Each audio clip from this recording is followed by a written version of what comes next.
Howdy, howdy, howdy, howdy. You notice my accent. Well, good afternoon, everyone. My name is Craig. I'm one of the recovery coaches here. And it's good to be with you. Good afternoon. My name is Karen. I'm also a Capital Recovery Coach. Good afternoon. My name is Michael, one of the Grateful Capital Recovery Coaches. Thanks for tuning in today for the All Recovery meeting. We are glad you are here. Right. What announcement we have today? Just a reminder, we have our recovery walk tomorrow at 11 for anyone who would like to join us. Come on in. We are now in second place in total steps. If you join us, we can take first place lead. We got 2 spots available. You got 10,000 steps or more, I'll sign you up, allegedly. But anyway, what else we got? Recovery on Will next week will be in the Amish or at the Amish market. You can look on your screen. We have the dates of September's remaining September dates for Recovery on Will. Recovery on Will is something that we use, one of our platforms to help people go into different particular facilities, inpatient or outpatient, or might be getting some type of services other than that. So we'll be at the Amish market next Thursday between 10 and 2 p.m. All right. What else you got, Mr. Dingle? Well, that's it. Just want to remind everyone that this is Recovery Month for all those who are in recovery, celebrating recovery, as well as we're celebrating those who are part of our Spotlight Recovery. Spotlight Recovery. We spotlight an individual who has been successful in their recovery process. You can go to Capital Recovery's page and see the featured spotlight of this month, which is our boss, Miss Melissa Nile, who has been successful for 20 years or more, I believe. And if you would like to be a Spotlight Recovery participant, just follow the link, fill out the needed information, and with your permission, we will be able to spotlight you in the coming months in the year 2022. I say that because we already got individuals prepared for December and January and October. I don't know why I said it. Did it mention November? I don't know. He forgot November, but that's Hey, all right. charge to my head. Hey, skip a beat. It happens, man. You know, it happens. But anyway, today we're going to talk about another part. We're going to pick up what we had left off. We were talking about 7 keys of life for people in recovery. These particular things, we talked about the first 2 lessons. First 2 topics was problem solving and communication skills. Communication skills. And today we're going to talk about creative thinking skills. So all of these are important. You may be skilled in some of these areas. However, we want to let you know some of the things that we have on this particular form. And what do we get this paper from? I forgot. Wavelength.com. Wavelength.com. In the description tab, I will leave the link so you can get the material from them, just like we were able to go to their website and get the same information we're going over today. All right, who want to take off from here? All right, I'll set it off. All right, brother. Point 3 out of the 7 key life skills, and that is creative thinking skills. What do you want to be in life? That's a good question. Good question. What goals have you set for yourself when achieving the things you want to be? Challenge yourself. What are the things that you want in life, and what are some of the things you want to achieve? Creative thinking is essential to helping you find the creative way to approach life. The reason children are so entertaining is that they use their imagination to see things that are around them and think outside of the box. All right? What do you want to be in life? Yeah, and sometimes you gotta think outside of the box Yeah, you have to. and be creative. Yeah, absolutely. As adults, we forget to use our imagination, but it's something that you can get back to with creative thinking. Take the time to imagine the things that could be and apply them to your life. That's good. Allow the thoughts that you have created to fuel your goals. Once you develop these goals, you can create a plan to accomplish the goals that you set for yourself. You Go ahead, Mike. Take time to imagine the things that could be and apply them to your life. Don't never underestimate the power of your imagination. Your imagination can be so powerful that you can see yourself doing something in your imagination, and then one day it'll come to fruition. So you have to do that. Good morning, Mr. Kevin. Good morning, Mr. Kevin. Welcome. Kevin Briggs. Good All morning. right. Good morning. Well, let's Good afternoon. all right. Let's I'll catch up with y'all sometime. I'm a little dragon, man, you know. But here at Capital Recovery Center, we do what we call the RMP. And that is Recovery management plan. right. Recovery management plan for all those who we encounter, those who trying to get their life back on track. Like the article says, set some goals. Yeah. You know what I mean? So once you be able to accomplish one goal, don't just stop there. Allow your creative thinking to move further along in your recovery. Yeah, that's powerful right there. Remember, we talked about finding your passion. Creative thinking will help you find your passion much quicker than if you weren't using this crucial life skill. Passion. When you find one of the things I found was able to locate something I was passionate about. I learned it from Dr. Miles Monroe. He says, if you can stop doing something and still be happy, then that's not something you're passionate about. However, if you're doing something and you stop doing it and you just don't feel complete, then that's something that you're passionate about, or he called it your purpose. When you find something you're passionate about, it always will not necessarily always start out with something that you're paid to do, but it can turn into something that you paid for. But you can always locate something you're passionate about. And remember, you need to find that. You need to locate the things that you have passion about. All right. What else we got here? Number 4. All right, you got that? Let me go. Sure, why not? Steve Resilience.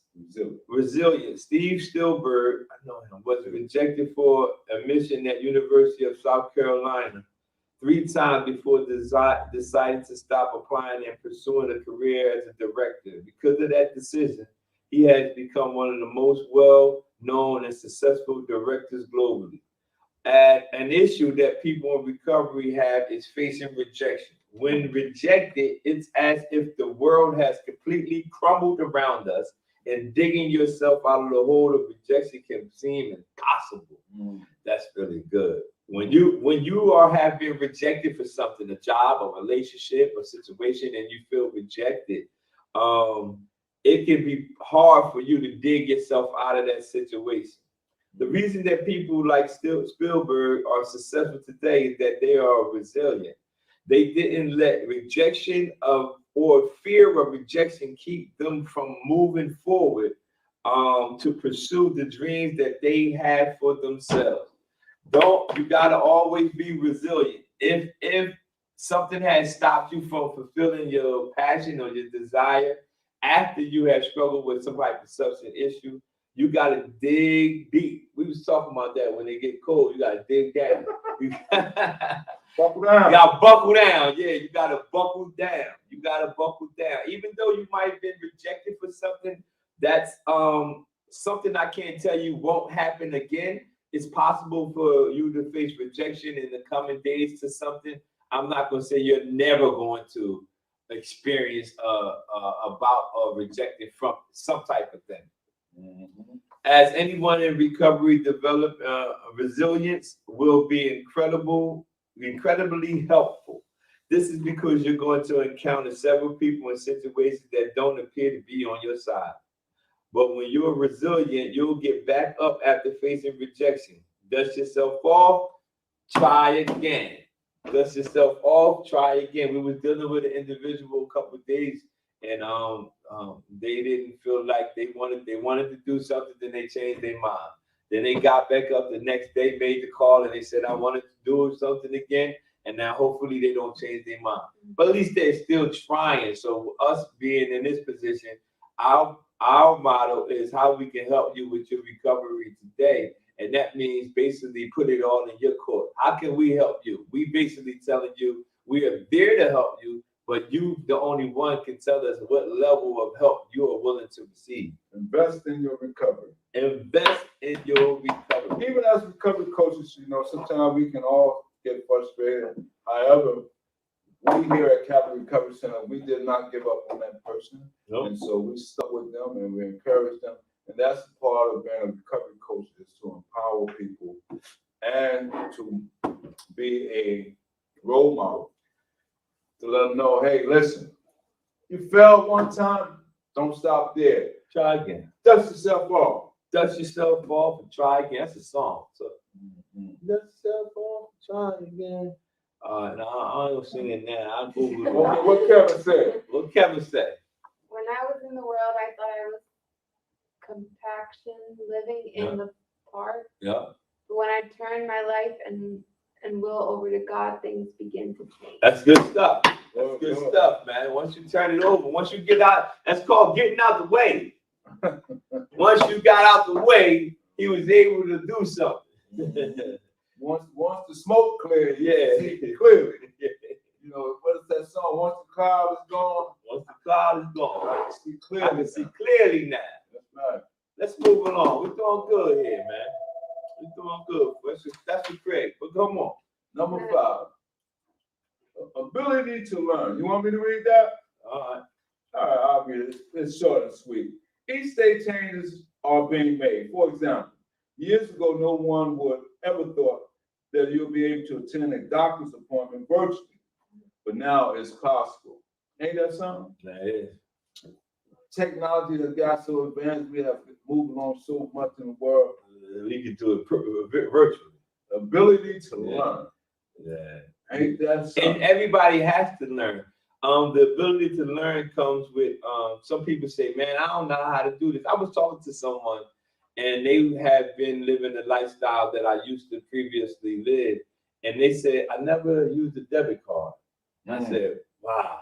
And it made me think, how many people have never ever, because of the other lifestyle they was living, never ever used a debit card in this society? And I said, wow. So what I learned was the counselors or the recovery coaches at this particular facility are taking each person who don't know how to do it out and show them how to use it. And I said, I never even thought about that. Ask the question, do you even know how to use Or a computer. a computer? People- The ability to learn. Yeah, people our age, a little older, they have a very difficult time of utilizing the computer. Me, myself, I'm not as literate as these two down here next to me, but however, I'm willing to learn. Nah, the current top dog. I'm second. I say I'm glad you recognize. Nah, I stay know in some lane. stuff. We I stay in still- our lane. I But when it just, comes to IT, he got the IT, I believe. And I'm learning as I go. but we all have the ability to learn, and that's like what we want to instill in you when we're talking about these 7 keys of 7 key life skills for people in recovery. You have to always have the ability to learn. You can always learn as long as you have the ability to learn and be open to learning instead of saying you know it all. No one knows it all. But if you have the ability to learn, you can always advance in your life and your recovery. As things continue to evolve around us, we must be willing and open. There go that word again. There you go. Open to learning about them. Being willing to learn makes it easier for you to adapt to new things that are coming your way. As long as you all have the ability to learn, it makes things that are coming your way a lot more easy. The ability to learn doesn't always mean learning something new.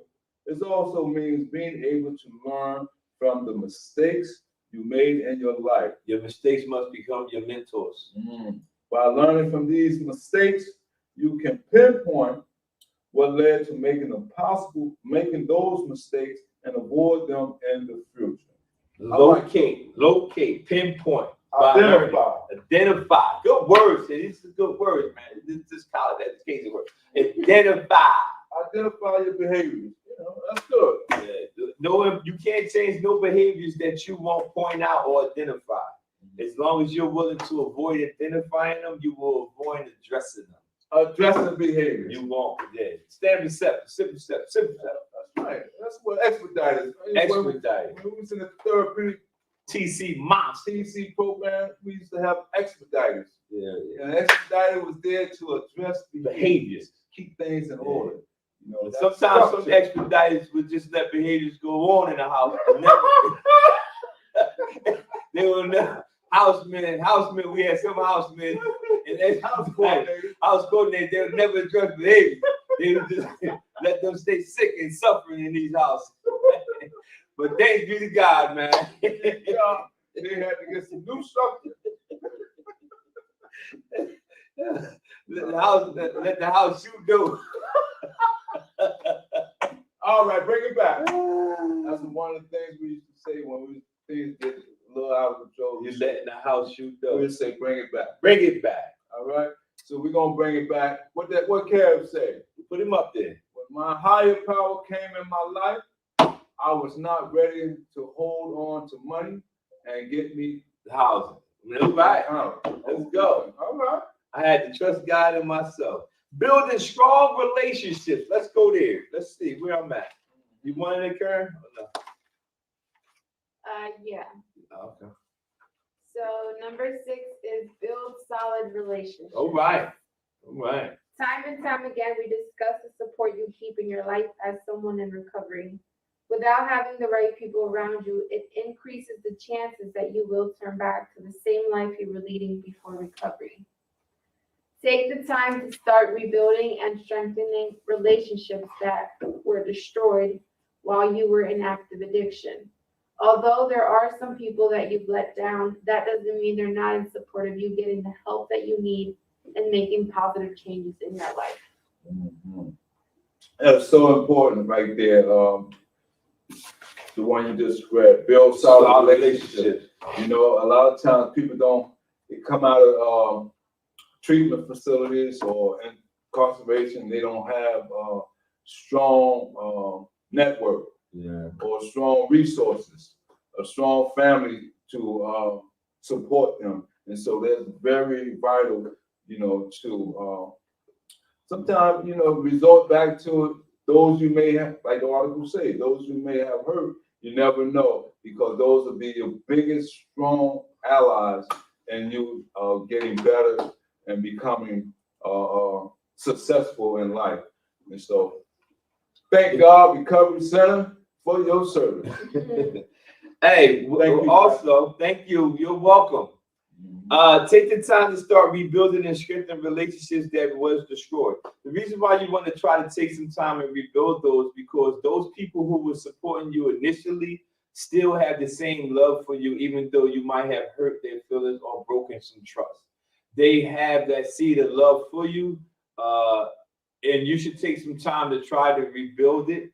And I wouldn't exhaust myself on it, because some people will forgive you and understand and take you back or help you restore the relationship. But if it's not able to be restored, which some won't, don't focus on them. Focus on the ones that you can help restore, because you're going to need people. Even though some people think they can pull it off on their own, it's actually not happening. You need people.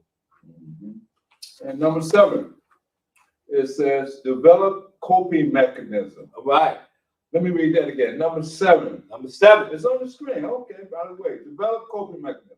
Coping mechanism will help you when you've been triggered. There's not always going to be someone that can talk you off the ledge, and you will need to be able to do that yourself. Going back to the toolbox and revisiting some of the tools that you have may learn from prior, if you've been to several treatment facilities, maybe if you just only went to one. But go back into those toolbox of learning and grab hold of some of those coping skills that they talk about so prevalent. You're going to have to do this on your own. Have the ability, I developed over the years to have the ability to encourage myself. I started it years ago by self-talk, it's called. They have the term for it now, but before people would think I was crazy. But I would be talking to myself and I would be encouraging myself. And now I know that I have the ability to encourage myself no matter what the odds are stacked against me, or no matter how many times I fail, I'm able to encourage myself. And that came from things that I learned from multiple programs that I was in. But you will need to be able to do that for yourself, because everybody won't be able to talk you out of going back to your past lifestyle that you used to be in.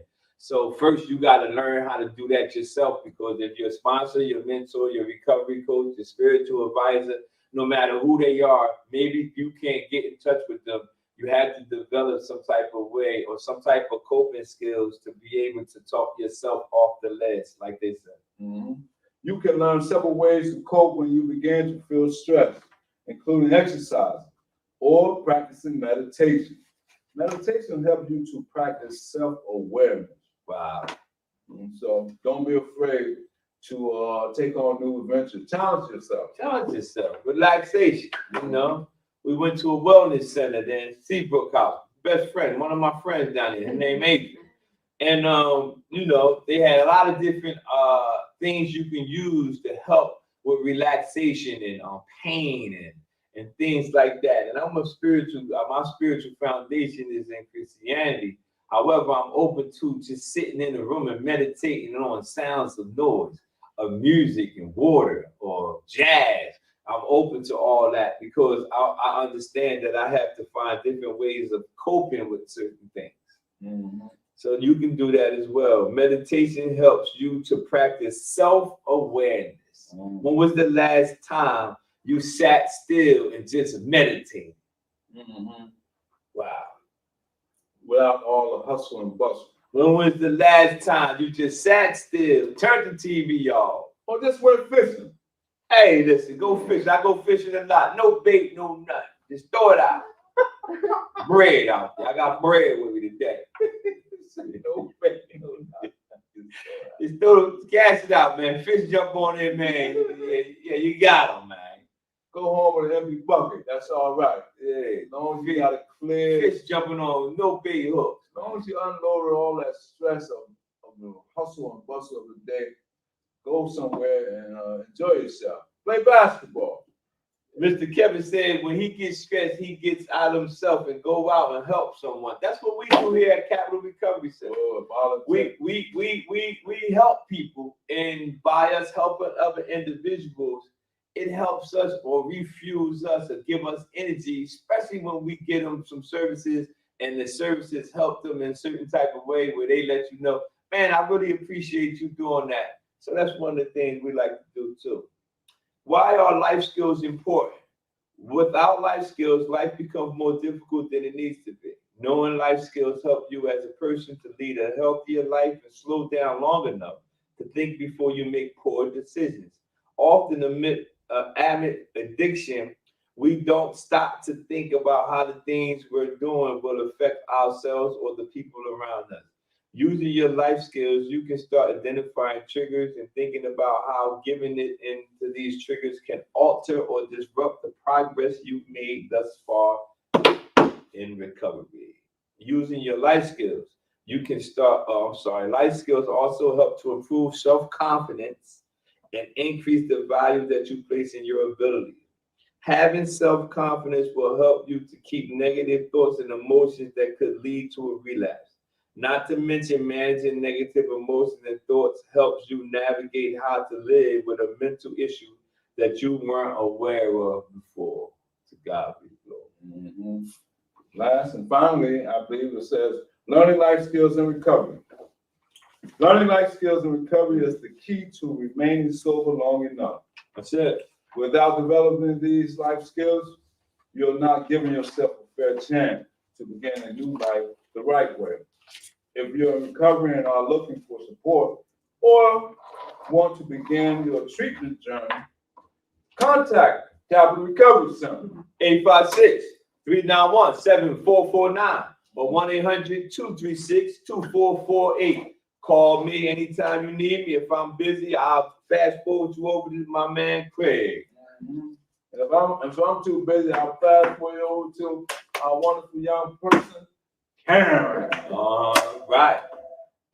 With that, we thank y'all for tuning in for another All Recovery meeting. We appreciate you and everybody who tunes in. Remember, on Coffee and Conversation at 10 a.m. every Tuesday. Thank you, Kevin. Appreciate you, man.